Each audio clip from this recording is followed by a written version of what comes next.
আসসালামু আলাইকুম এইচএসসিস। আজকের ক্লাসে আমরা আলোচনা করব সেন্টেন্স কানেক্টরস নিয়ে। তোমাদের ইংরেজির দ্বিতীয় পত্রের একটি চমৎকার টপিক হচ্ছে সেন্টেন্স কানেক্টরস। এই সেন্টেন্স কানেক্টরে কেবলমাত্র দুটো বিষয়ের উপর ফোকাস হলে তোমরা ফুল মার্কস তুলতে পারো। সো কোন দুটো বিষয়ের উপর আমাদের বেশি ফোকাস করতে হবে এবং কিভাবে আমাদের সেন্টেন্স কানেক্টর সলভ করতে হবে সব নিয়ে বিস্তারিত আলোচনা থাকছে আজকের ক্লাসে। সো চলো ক্লাসে চলে যাই। তো আজকের ক্লাসে আমরা শিখবো সেন্টেন্স কানেক্টরস। তোমাদের ইংরেজি দ্বিতীয় পত্রের এই সেন্টেন্স কানেক্টরস টপিকটি খুব চমৎকার এবং মজার একটি টপিক। যদিও তোমাদের অনেকের কাছে এটা অনেক কঠিন মনে হয়, বাট আসলেই এটা কিন্তু কঠিন না। তোমরা যদি মাত্র দুইটা টেকনিক ফলো করো তাহলে তোমাদের এই কানেক্টরসে 80 থেকে 90% মার্ক তোমরা তুলতে পারবে। আচ্ছা, কি দুইটি পদ্ধতি?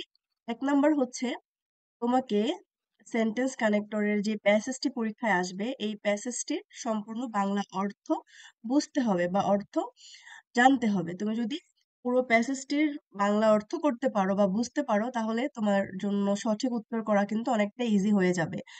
আর আরেকটা কাজ হচ্ছে, 2 নাম্বার কাজ হচ্ছে, আমরা এখানে স্পেসিফিক কিছু সেন্টেন্স কানেক্টরস দিয়েছি যেগুলো থেকে তোমাদের প্রতি বছর পরীক্ষায় আসে। মোটামুটি এগুলো পড়লে তোমাদের কভার হয়ে যাবে ইনশাল্লাহ, আর বেশি কিছু পড়তে হবে না। তো এই কানেক্টরস গুলো তোমরা বাংলা অর্থ সহ মুখস্থ ঠোঁটস্থ করে ফেলবে। আবারও বলছি, তোমাদের কানেক্টরসে ফুল মার্কস তুলতে হলে বা পেতে হলে তোমাদের অবশ্যই দুটো কাজ করতে হবে। একটি হচ্ছে তোমাদের এই যে সেন্টেন্স কানেক্টরস গুলো দিয়েছি এগুলো হচ্ছে বাংলা অর্থ সহ মুখস্থ ঠোঁটস্থ করে ফেলবে। আর 2 নম্বর কাজ হচ্ছে তোমাদের যে প্যাসেজটি থাকবে কানেক্টরস এর ওটার A to Z বাংলা অর্থ বুঝতে পারা বা বাংলা ট্রান্সলেট করতে পারা। দেখো, তোমরা যদি প্যাসেজটি প্রপারলি বাংলাতে ট্রান্সলেট করতে পারো বা বাংলা অর্থ বুঝতে পারো তাহলে তোমরা খুব সহজেই বুঝতে পারবে যে শূন্যস্থানে কোন কানেক্টরসটি বসবে। তো তোমরা এই দুটো কাজে করার মাধ্যমেই কিন্তু কানেক্টরস এর প্রবলেম সলভ করতে পারো, ঠিক আছে? সো চলো আমরা এবার মূল ক্লাসে চলে যাই। এখানে এতক্ষণ যা যা বলেছি সেগুলোই লিখে দিয়েছি যে সেন্টেন্স কানেক্টরে ভালো নম্বর পেতে হলে অবশ্যই তোমাকে কানেক্টরস গুলো বাংলা অর্থ পড়তে হবে। বাংলা অর্থ জানলে পরীক্ষায় সঠিক উত্তর করা অনেক সহজ হয়ে যাবে। তাই প্রথমে কানেক্টর গুলো বাংলা অর্থ পড়বে, তারপর নিয়মগুলো ভালোভাবে আয়ত্ত করে নেবে। নিয়ম মানে কি? এখানে কিছু বেসিক নিয়ম দিয়েছে, এগুলো তোমার মুখস্থ করতে হবে এমন না, জাস্ট তুমি গো থ্রু করবা বা চোখ বুলিয়ে নিলেই হবে যে কোন কোন ক্ষেত্রে কোন কোন কানেক্টরস গুলো বসে। তারপর যেটা করবা, তোমার এই লিস্টের কানেক্টর গুলো মুখস্থ হয়ে গেলে আর ওই নিয়মগুলো চোখ বুলানো হয়ে গেলে তুমি বেশি বেশি বোর্ড কোয়েশ্চেন্স প্র্যাকটিস করবে। কি করবে? বেশি বেশি বোর্ড কোয়েশ্চেন প্র্যাকটিস করবে। তুমি যত বেশি বোর্ড কোয়েশ্চেন প্র্যাকটিস করবে তোমার তত বেশি পরীক্ষায় ভালো করার চান্সেস কিন্তু থাকবে, তত বেশি ভালো সরি করবে। তো চলো এবার আমরা ডিসকাশনে চলে যাই। এখানে দেওয়া আছে কানেক্টর কি বা কাকে বলে। এটা নতুন করে বলার কিছু নেই, এটা তোমরা সবাই জানো কানেক্টরসকে, এটা তোমরা নিজেরা পড়ে নেবে। আর এখানে দেখো বাংলা অর্থ সহ গুরুত্বপূর্ণ সেন্টেন্স কানেক্টরস গুলো দিয়ে দিয়েছে। মোটামুটি এখানে যতগুলো কানেক্টরস আছে এগুলো পড়লেই তোমাদের কভার হয়ে যাবে, আর বেশি কিছু পড়া লাগবে না। আমি একবার করে পড়িয়ে দিচ্ছি, তোমরা বাসায় নিজ দায়িত্বে আবার পড়বা, ঠিক আছে? তো দেখো এখানে কি আছে, as a result, as a consequence, consequently, এগুলো এই কানেক্টরস গুলো বসে হচ্ছে ফলে, যার ফলে, ফলস্বরূপ, মানে কোনো একটা ঘটনা বা কাজের ফলাফল কি হবে সেই ফলাফল বোঝাতে এই কানেক্টরস গুলো বসে। তারপরে কি আছে, অ্যাপার্ট ফ্রম, বিসাইডস মানে হচ্ছে এছাড়াও, ব্যতীত, অ্যাজ ওয়েল এস অ্যান্ড মানে হচ্ছে এবং, অলওয়েজ সর্বদা, অ্যাট ওয়ান্স সাডেনলি মানে হচ্ছে হঠাৎ, ফর ইনস্ট্যান্স ফর এক্সাম্পল উদাহরণস্বরূপ। দেখো এইগুলো কিন্তু সবাই তোমরা জানো, এগুলো আমরা অনেক আগে থেকেই পড়ে আসছি বা তোমরা পড়ে আসছো, but তাও আমি একবার করে বলে দিচ্ছি। অ্যাকচুয়ালি, ইনডিড, ইনফ্যাক্ট মানে হচ্ছে প্রকৃতপক্ষে বা আসলে, অ্যাট দ্য সেম টাইম মানে হচ্ছে একই সাথে বা একই সময়ে, ফার্স্টলি, সেকেন্ডলি প্রথমত, দ্বিতীয়ত, এগুলো কোনো সিকোয়েন্স বা ধারাবাহিকতা যখন বোঝাবে তখন এই কানেক্টরস গুলো বসবে। তারপরে কি আছে, at last, finally, at the and অবশেষে, মানে কোনো একটা ঘটনার তুমি যখন ডেসক্রাইব করবে বা বর্ণনা করবে এবং বর্ণনার শেষে হচ্ছে আমরা বলি না ফাইনালি বা at the end, at the last, তো শেষে হচ্ছে এই কানেক্টরস গুলো বসাতে পারবো। তারপর কি আছে, অলসো মানে হচ্ছে এছাড়াও, হাউ এভার, এনি হাউ মানে হচ্ছে যাই হোক না কেন, এনি হাউ হচ্ছে যে কোনো ভাবে, বিকজ কারণ, বিকজ অফ কারণে, বাট কিন্তু, ইন দ্য মিন টাইম মানে হচ্ছে এর মধ্যে বা এই সময়ের মধ্যে, বোথ তো উভয়েই, বেসিকলি হচ্ছে মূলত, ইনস্পাইট অফ, ডিসপাইট সত্ত্বেও, due to, in order to, owing to মানে হচ্ছে কোনো কারণে বা কোনো কিছুর জন্যে বা কোনো উদ্দেশ্য বোঝাতে বসে। ডিউরিং মানে হচ্ছে যখন কোনো সময় বোঝাবে তখন হচ্ছে ডিউরিং দিবে। ইন দিস রিগার্ড মানে হচ্ছে এই বিষয়ে বা এই ক্ষেত্রে। ইভেন, ইভেন মানে হচ্ছে এমনকি, ইভেন ইফ এমনকি যদি। তারপরে কি আছে, moreover, besides, in addition to. Basically এই কানেক্টর গুলো বসে তোমার অতিরিক্ত তথ্য অ্যাড করতে, মানে আগের সেন্টেন্সটা সম্পর্কে পরবর্তী সেন্টেন্সে যখন তুমি এক্সট্রা কোনো তথ্য অ্যাড করবে বা ইনফরমেশন অ্যাড করবে তখন moreover, besides, in addition to ব্যবহার করতে পারবে। ইন সিচুয়েশন মানে হচ্ছে এই পরিস্থিতিতে। তারপর কি আছে, নট অনলি বাট অলসো, শুধু এটা না ওটাও।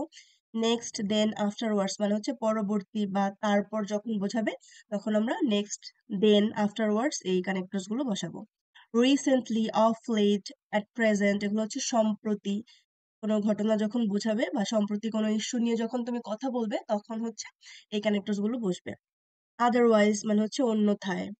অন দ্য কন্ট্রারি মানে হচ্ছে অপর দিকে বা বিপরীতে। রাদার মানে হচ্ছে বরং। তারপরে কি আছে, পার্টিকুলারলি মানে হচ্ছে নির্দিষ্টভাবে বা বিশেষভাবে। সো দেয়ার ফর সুতরাং যেহেতু অর্থে বলছে। দো অলদো সবাই জানো যদিও। So that, in order that মানে হচ্ছে যাতে। দ্যাটস ওয়াই মানে হচ্ছে এই কারণে বা এই জন্যে বা এই কারণে। শর্টলি, ইন শর্ট মানে হচ্ছে সংক্ষেপে। আমরা বলি না সংক্ষেপে বলতে গেলে, তখন হচ্ছে শর্টলি বা ইন শর্ট বসবে। তারপরে কি আছে, দ্যাট বা উইচ মানে হচ্ছে যা বা যেটা। থ্রো মানে হচ্ছে কোনো কিছুর মাধ্যমে। দাস হচ্ছে এভাবে বা এরূপে। সিমিলারলি মানে হচ্ছে কি একইভাবে বা একই রকম। চিল আনটিল সবাই জানো পর্যন্ত বোঝাতে ব্যবহৃত হয়। To sum up, to conclude মানে হচ্ছে সিদ্ধান্তে আসা।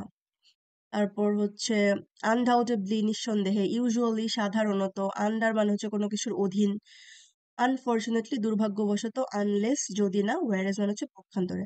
তো এখানে দেখো বেসিক কিছু কানেক্টরস দিয়েছে, এগুলো তোমরা সবাই জানো বাট তাও এগুলো মুখস্থ ঠুটস্থ করে ফেলবে। কারণ হচ্ছে এই কানেক্টরস গুলোর মধ্যে তোমার পরীক্ষায় কিন্তু 80 থেকে 90% থাকবে। সো এগুলো কোনোভাবে স্কিপ করা যাবে না, মুখস্থ ঠুটস্থ করে ফেলবে। ক্লিয়ার? আচ্ছা, এরপরে দেখো এখানে বেসিক কিছু রুলস বলা চলে, বাট তোমরা এই রুলস গুলো হচ্ছে কি তোমাদের মুখস্থ করতে হবে না, জাস্ট তোমরা পড়ে দেখবে যে কোন কোন কানেক্টরস গুলো কোন কোন ক্ষেত্রে বসে, দেখে বেশি করে বোর্ড প্র্যাকটিস করবে, তাইলেই তোমাদের ক্লিয়ার হয়ে যাবে। দেখো 1 নম্বরে কি আছে, সাদৃশ্যমূলক বা একই রকম তুলনা বোঝাতে যেসব কানেক্টরস ব্যবহৃত হয়।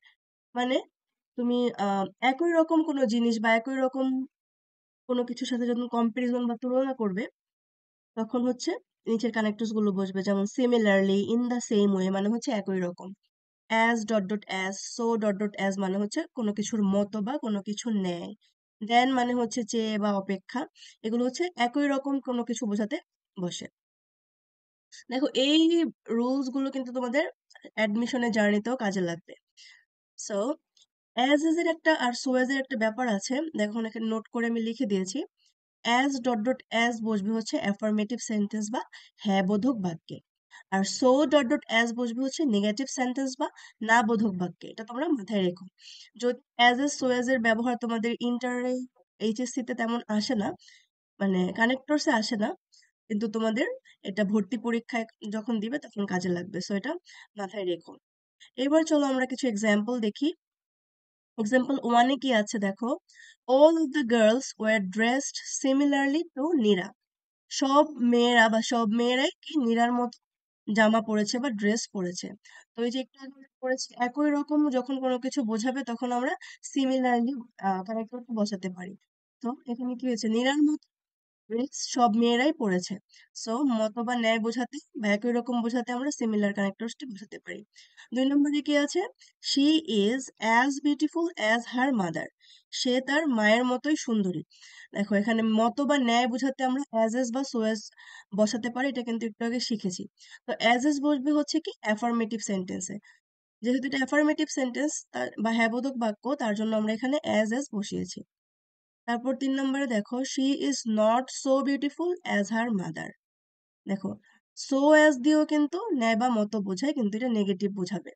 সে তার মায়ের মতো সুন্দরী নয়, যেহেতু নেগেটিভ তার জন্য আমরা এখানে সো বিউটিফুল অ্যাজ মানে সো ডট ডট অ্যাজ বসিয়েছি। আশা করি তোমাদের অ্যাজ এবং সো অ্যাজ এর ব্যাপারটা ক্লিয়ার হয়েছে। আচ্ছা, এবার দেখো 2 নম্বর নিয়মে কি আছে, এতক্ষণ পড়েছি আমরা একই রকম জিনিস যখন বোঝাবে বা সাদৃশ্যমূলক বোঝাবে বোঝাতে যেসব কানেক্টরস ব্যবহৃত হয়। আর 2 নম্বরে পড়বো এখন আমরা বিপরীত কিছু যখন বোঝাবে, মানে কন্ট্রাডিক্টরি বা এখন আমরা পড়বো হচ্ছে বিপরীত কিছু যখন বোঝাবে তখন যে কানেক্টরস গুলো ব্যবহৃত হয়।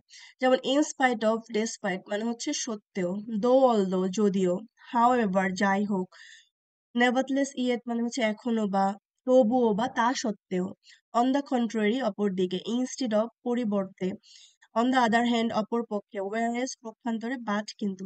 এই কানেক্টরস গুলো বেসিক্যালি তোমার বিপরীত কোনো ধারণা বা বিপরীত কোনো ঘটনা বা বিপরীত কোনো কিছু বোঝাতে বসে। তোমার এগুলো মুখস্থ করতে হবে এমন না, তুমি জাস্ট এগুলো মাথায় রেখে প্র্যাকটিস করলে তোমার কনসেপ্ট গুলো ক্লিয়ার হয়ে যাবে, ঠিক আছে? সো বিপরীত কিছু বোঝাতে এই কানেক্টরস গুলো ব্যবহৃত হয়। এবার চলো আমরা এক্সাম্পল দেখি, তাহলে হচ্ছে তোমার ব্যাপারটা আরো ক্লিয়ার হবে। 1 নম্বরে দেখো কি আছে, despite slash in spite of his hard work he could not pass in the examination। আচ্ছা, আর কঠোর পরিশ্রম করা সত্ত্বেও সে পরীক্ষায় পাস করতে পারেনি। নর্মালি কি হয়, যে কঠোর পরিশ্রম করে তার তো পরীক্ষায় ভালো রেজাল্ট করা বা পাস করার কথা, কিন্তু এখানে সে কঠোর পরিশ্রম করেছে বা করা সত্ত্বেও সে পাস করতে পারেনি। সো এখানে কিন্তু এটার বিপরীত বুঝিয়েছে বা কন্ট্রাডিক্ট ইস্যু বুঝিয়েছে। সো বিপরীত কোনো কিছু যখন বোঝাবে তখন আমরা কি ডেসপাইট ইনস্পাইট অফ বসাতে পারি। তারপর 2 নম্বরে দেখো, though slash although he was sick he join the meeting. যদিও সে অসুস্থ ছিল সে মিটিং এ জয়েন করেছিল। নর্মালি কি হয়, আমরা যখন কেউ সিক থাকি বা অসুস্থ থাকি আমরা কিন্তু মিটিং এ যাব না বা যেতে পারবো না এমনটাই হওয়ার কথা না। তো সে যেহেতু সিক ছিল তার মিটিং এ না যাওয়াটাই বা না অ্যাটেন্ড করাটাই স্বাভাবিক ছিল, বাট সে সিক থাকা সত্ত্বেও মিটিং জয়েন করেছিল। সো এখানে দো বা অলদো দিতে পারি আমরা। ক্লিয়ার? তারপরে 3 নম্বরে দেখো কি আছে, কোনো ঘটনার ক্রম বা ধারাবাহিকতা, অর্ডার বা সিকোয়েন্স বোঝাতে এই কানেক্টরস গুলো ব্যবহৃত হয়। ক্রম বা ধারাবাহিকতাকে আমরা বলি না যে প্রথমত দ্বিতীয়ত, ধরো তুমি কোনো একটা ঘটনা ডিসক্রাইব বা বর্ণনা করছো, এই বর্ণনা করতে গিয়ে কথায় কথায় বলি শুরুতেই বা প্রথমে এই ঘটনাটা ঘটেছিল বা সেকেন্ডলি ওই ঘটনাটা ঘটেছিল, এরকম একটার পর একটা ক্রম বা ধারাবাহিকতা বা সিকোয়েন্স যখন বোঝাবে তখন আমরা এই কানেক্টরস গুলো ব্যবহার করতে পারি। এগুলো কি কি? ফার্স্টলি, ফার্স্ট প্রথমে প্রথমত, অ্যাট দ্য বিগিনিং শুরুতে, সেকেন্ড সেকেন্ডলি দ্বিতীয়ত, তারপর এরকম তুমি থার্ডলি ফোর্থলি এরকম করে ব্যবহার করতে পারো। আর কোনো কিছুর মাঝে যখন বোঝাবে তখন হচ্ছে অ্যাট দ্য মিডিল বসাতে পারো। তারপর কি আছে, নেক্সট, আফটার দ্যাট, দেন মানে হচ্ছে পরবর্তীতে বা তারপর, লাস্টলি টু সাম আপ মানে হচ্ছে শেষে বা অবশেষে। ওকে, আচ্ছা, এবার এক্সাম্পল দেখো কি আছে, At first I came back home। প্রথমে আমি বাড়িতে ফিরেছিলাম। এখানে একটা ঘটনা তুলে ধরা হয়েছে, ঘটনার প্রেক্ষিতে তোমাকে সিকোয়েন্স বা ক্রমগুলো একটার পর একটা বসানো হয়েছে। তো তুমি দেখো, at first I came back home, প্রথমত আমি বাড়িতে ফিরেছিলাম। দেন তারপর I washed myself, আমি মানে নিজেকে পরিষ্কার পরিচ্ছন্ন করি যেটা আর কি ওইটাই। দেন I washed myself, after that মানে হচ্ছে তার পরবর্তীতে I had my evening snacks, আমি আমার সন্ধ্যার স্ন্যাক্সটি খেয়েছিলাম, and এবং in the middle মানে হচ্ছে এর মাঝে বা মাঝে I took some rest, আমি সামান্য রেস্ট নিয়েছিলাম। তারপরে কি আছে আবার, দেন তারপর I studied for 2 hours, আমি 2 ঘন্টার জন্য বা 2 ঘন্টার মতো পড়াশোনা করেছিলাম, and এবং took my dinner, আমি আমার রাতের খাবার খেয়েছিলাম। At last অবশেষে I brushed my teeth, আমি আমার দাঁত ব্রাশ করেছিলাম, and এবং went to sleep, এবং ঘুমাতে গিয়েছিলাম। এখানে তার একটা, সে বাড়ি ফেরার পর থেকে ঘুমোতে যাওয়ার আগ পর্যন্ত সে যা যা করেছিল তার একটা ঘটনা দেওয়া, এবং এই ঘটনার প্রেক্ষিতে মানে একটার পর একটা ঘটনার ধারাবাহিকতা বা সিকোয়েন্স তুলে ধরা হয়েছে। তো আমরা এরকম ধারাবাহিকতা বা ক্রম যখন বোঝাবে কোনো ঘটনার তখন এই কানেক্টরস গুলো বসাতে পারি, ঠিক আছে? তারপরে 4 নম্বরে দেখো কি আছে, কোনো কিছু বা কোনো ঘটনার কারণ বা রিজন বা কজ যখন বোঝাবে তখন আমরা এই কানেক্টরস গুলো ব্যবহার করবো।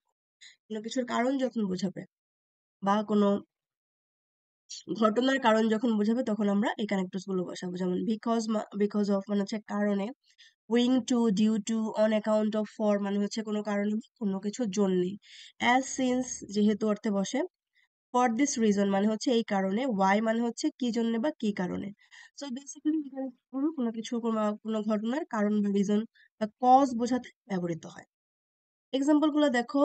1 নম্বরে আছে, I could not join the meeting. আমি মিটিং এ জয়েন করতে পারিনি বিকজ আই ওয়াজ সিক, কারণ আমি অসুস্থ ছিলাম।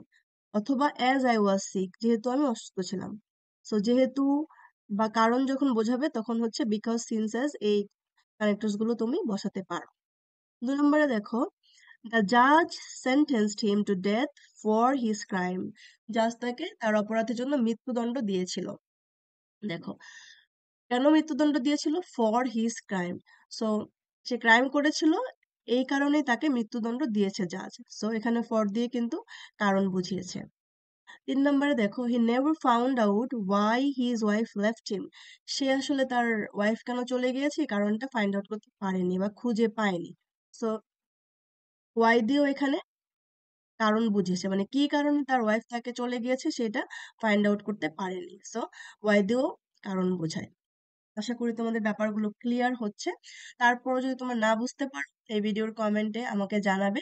আমি ট্রাই করব নেক্সট ক্লাসে আমরা যখন বোর্ড প্র্যাকটিস করব তখন ব্যাপারগুলো আবার নতুন করে ডিসকাস করা, ঠিক আছে? আর আরেকটা কথা হচ্ছে, মাঝখানে বলে নেই, আমাদের তোমরা 25 ব্যাচের স্টুডেন্ট যারা আছো এইচএসসি, তাদের হাতে যেহেতু এখনো 4-5 মাসের মতো সময় আছে, তোমাদের ইংরেজিতে এখনো যারা উইক আছো তোমাদের জন্য লাস্ট আমাদের ইংলিশে একটা ব্যাচ আমরা লঞ্চ করছি এই অক্টোবরের 7 তারিখ থেকে। তোমরা যারা যারা জয়েন করতে চাও বা যারা মনে করো যে তোমাদের ইংরেজিতে এখনো দুর্বলতা আছে, দুর্বলতা কাটিয়ে উঠতে চাও এবং ভালো একটা মার্কস বা ভালো জিপিএ তুলতে চাও, তারা আমাদের এই কোর্সে জয়েন করতে পারো। এখানে তোমাদের ইংরেজি প্রথম পত্র এবং দ্বিতীয় পত্রের সকল টপিক নিয়েই ওভারঅল ডিসকাশন থাকবে, ক্লাস থাকবে এবং তোমাদের ফাইনাল সাজেশন থাকবে। তো যারা যারা এখন পর্যন্ত মনে করছো তোমাদের প্রপার ইংরেজি প্রিপারেশন নেওয়া হয়নি, তাদেরকে আমি বলবো তোমরা আমাদের সাথে জয়েন করো। ইনশাল্লাহ তোমরা নিরাশ হবে না, তোমাদের ইংরেজিতে খুব ভালো একটা গ্রেড আসবে, ঠিক আছে? সো আমাদের অক্টোবরের 7 তারিখ থেকে 25 ব্যাচের লাস্ট ব্যাচ চালু হচ্ছে। যারা যারা জয়েন করতে চাও আমাদের সাথে জয়েন করতে পারো। আর কোর্স সম্পর্কে বিস্তারিত জানতে আমাদের পেজে ইনবক্স করতে হবে, ওকে? আচ্ছা, চলো এবার আমরা বাকি পড়ায় ফিরে যাই। 5 নম্বরে দেখো কি আছে, কোনো কিছুর বা কোনো ঘটনার ফলাফল বা রেজাল্ট প্রকাশ করতে যেসব কানেক্টরস ব্যবহৃত হয়। এতক্ষণ পড়েছি কি কোনো কিছুর কারণ প্রকাশ করতে যে কানেক্টরস গুলো ব্যবহৃত হয়। এবার পড়ছি কোনো কিছুর ফলাফল বা রেজাল্ট প্রকাশ করতে যে কানেক্টরস গুলো ব্যবহৃত হয়। এগুলো কি? অ্যাজ আ রেজাল্ট বা অ্যাজ আ রেজাল্ট অফ মানে হচ্ছে ফলে বা এর ফলে। কনসিকুয়েন্টলি, অ্যাজ আ কনসিকুয়েন্স হচ্ছে ফলস্বরূপ। সো দেয়ার ফর হ্যান্স মানে হচ্ছে সুতরাং। দ্যাটস ওয়াই, দাস মানে হচ্ছে সেজন্য বা এইভাবে। সো গুলো কোনো কিছু রেজাল্ট বা ফলাফল প্রকাশ করতে আমরা ব্যবহার করতে পারি। যেমন দেখো 1 নম্বর এক্সাম্পলে, as a result of the accident he broke his leg. সে তার অ্যাক্সিডেন্টের কারণে বা অ্যাক্সিডেন্টের ফলে তার পা ভেঙে ফেলেছিল। দেখো এখানে অ্যাক্সিডেন্ট করার কারণেই কিন্তু তার পাটা ভেঙেছে। তো অ্যাক্সিডেন্টের কারণে পা ভেঙেছে, এটা কি অ্যাক্সিডেন্টের একটা ফলাফল বা রেজাল্ট প্রকাশ করেছে। 2 নম্বরে দেখো, হি studied hard therefore he got an A+। সে ভালোভাবে পড়াশোনা করেছিল বা কঠোর পরিশ্রম করেছিল, দেয়ারফর সুতরাং বা তাই জন্য বা সেজন্য সে A+ পেয়েছে। সো সে কঠোর পরিশ্রম করার বা ভালোভাবে স্টাডি করার ফলেই কিন্তু সে ক্লাস পেয়েছে। সো কোনো কিছু রেজাল্ট বা এর ফলে যখন প্রকাশ করবে তখন হচ্ছে আমরা এই কানেক্টরস গুলো বসাতে পারি। তারপরে 6 নম্বরে দেখো কি আছে, অতিরিক্ত তথ্য প্রদান করতে বা অ্যাডিং ইনফরমেশনে এসব কানেক্টরস ব্যবহৃত হয়। ধরো তুমি প্রথম সেন্টেন্সটা সম্পর্কে দ্বিতীয় সেন্টেন্সে এক্সট্রা কোনো তথ্য এড করবা, তখন হচ্ছে এই কানেক্টরস গুলো বসাবা। যেমন in addition to, furthermore, moreover, besides মানে হচ্ছে আরো বা এছাড়াও। ক্লিয়ার? আমরা বলি না, ধরো সে একজন ভালো স্টুডেন্ট বা ভালো ছাত্র, তারপর বলি না এছাড়াও তার এক্সট্রা কারিকুলাম অ্যাক্টিভিটিস আছে বা অ্যাক্টিভিটিসে সে ইনভলভ। সরি। তো এরকম যখন কোনো কিছু সম্পর্কে তুমি এক্সট্রা তথ্য অ্যাড করবে তখন হচ্ছে এই কানেক্টরস গুলো বসাতে। আমার একটি পেন্সিল আছে, মোর ওভার, এছাড়াও আই হ্যাভ আ পেন, আমার একটি কলমও আছে। 2 নম্বরে কি আছে, he has no friend besides me. আমি ছাড়া তার কোনো বন্ধু বান্ধব বা বন্ধু নেই। সো আরো বা এছাড়াও অর্থাৎ এই কানেক্টরস গুলো বসাতে পারো। 7 নম্বরে কি আছে, উদাহরণ প্রদানে বা এক্সাম্পল যখন আমরা কোনো কিছু দিব তখন আমরা এই কানেক্টরস গুলো ব্যবহার করবো, যেমন for example, for instance, such as, likely, namely মানে হচ্ছে যেমন, দ্যাট ইজ টু সে মানে হচ্ছে বলতে গেলে। So, এই এক্সাম্পল গুলো, এই কানেক্টরস গুলো হচ্ছে উদাহরণ প্রদানে ব্যবহার করতে হয়। এগুলো তোমরা নিজেরা নিজেরা দেখে নিও। তারপর দেখো 8 নম্বরে কি আছে, উপসংহার বা কনক্লুশন। কনক্লুশনে এইসব কানেক্টরস বসে, যেমন finally, in conclusion, last of all, at last, lastly, at the end, at length, at the 11th hour, সবগুলোর মানে হচ্ছে কি অবশেষে বা উপসংহারে বা শেষ মুহূর্তে বা শেষে। তো এই কানেক্টরস গুলো আমরা কনক্লুশনে বা উপসংহারে ব্যবহার করতে পারি। তারপরে 9 নম্বরে কি আছে, বাস্তব ঘটনা বা সত্য কোনো ঘটনা বা এক্সপ্রেসিং ফ্যাক্ট বা ট্রুথ প্রকাশে আমরা এই ক্যারেক্টার্স গুলো বসাতে পারি, যেমন ইন ফ্যাক্ট মানে হচ্ছে প্রকৃতপক্ষে, as a matter of fact মানে হচ্ছে প্রকৃতপক্ষে, রিয়েলি, অ্যাকচুয়ালি মানে হচ্ছে বাস্তবিক বা সত্যি বা আসলে। সো তুমি যখন কোনো বাস্তব ঘটনা বা সত্যি ঘটনা প্রকাশ করবে তখন আমরা এই ক্যারেক্টার্স গুলো ব্যবহার করতে পারি। তারপরে কি আছে, 10 নম্বরে দেখো রিলেটিভ প্রোনাউন্স হিসেবেও কানেক্টরস ব্যবহৃত হয়, যেমন হু, যে বা যিনি যখন বোঝাবে তখন আমরা হু দিতে পারি। হুইচ, দ্যাট, ওয়াট, যা যখন বোঝাবে তখন আমরা হুইচ, দ্যাট, ওয়াট বোঝাতে পারি। হোম মানে হচ্ছে যাকে, হুজ হচ্ছে যার। সো রিলেটিভ প্রোনাউন গুলো কানেক্টর হিসেবে কিন্তু ব্যবহৃত হয়। ঠিক আছে। সো এই হচ্ছে কানেক্টরস এর ওভারঅল ডিসকাশন। তোমরা যদি ক্লাসটি প্রপারলি বুঝে থাকো তাহলে তোমরা হচ্ছে এভাবে পড়ে প্রথমে ইম্পর্টেন্ট ক্যারেক্টার্স গুলো বাংলা অর্থ সহ মুখস্থ করে ফেলবে, তারপরে এই নিয়মগুলো একবার করে গোত্র করবে। আর 3rd নাম্বার যে তোমার কাজ সেটা হচ্ছে তুমি বোর্ড কোয়েশ্চেন প্র্যাকটিসে চলে যাবে। তুমি প্র্যাকটিস করতে গিয়ে এগুলো মাথায় রেখে প্র্যাকটিস করবে, দেখবে তোমার অনেকটাই ইজি মনে হচ্ছে। আর চেষ্টা করবে এসএসটি বাংলা ট্রান্সলেট করার, বাংলায় ট্রান্সলেশন করার, ঠিক আছে।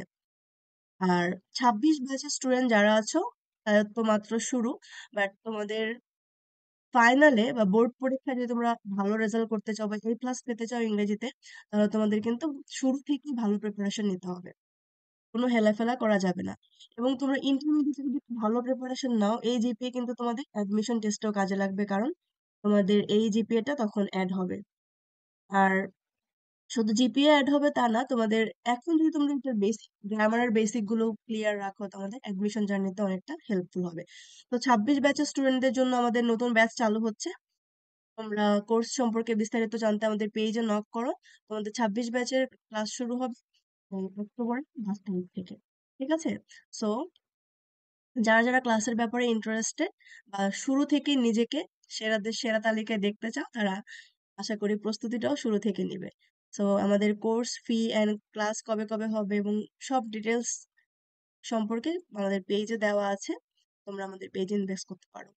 আর নেক্সট ক্লাস থাকবে হচ্ছে আমাদের বোর্ড কোয়েশ্চেন প্র্যাকটিস। তোমরা আমাদের ইউটিউব চ্যানেল এবং আমাদের ফেসবুক পেজের সাথে অবশ্যই কানেক্টেড থেকো, ওখানে সব আপডেট দেওয়া হবে। সো আশা করি আজকের ক্লাসটি তোমাদের ভালো লেগেছে। দেখা হবে নেক্সট ক্লাসে তোমাদের সাথে। সবাই সেই পর্যন্ত ভালো থাকো। আল্লাহ হাফিজ। আসসালামু আলাইকুম।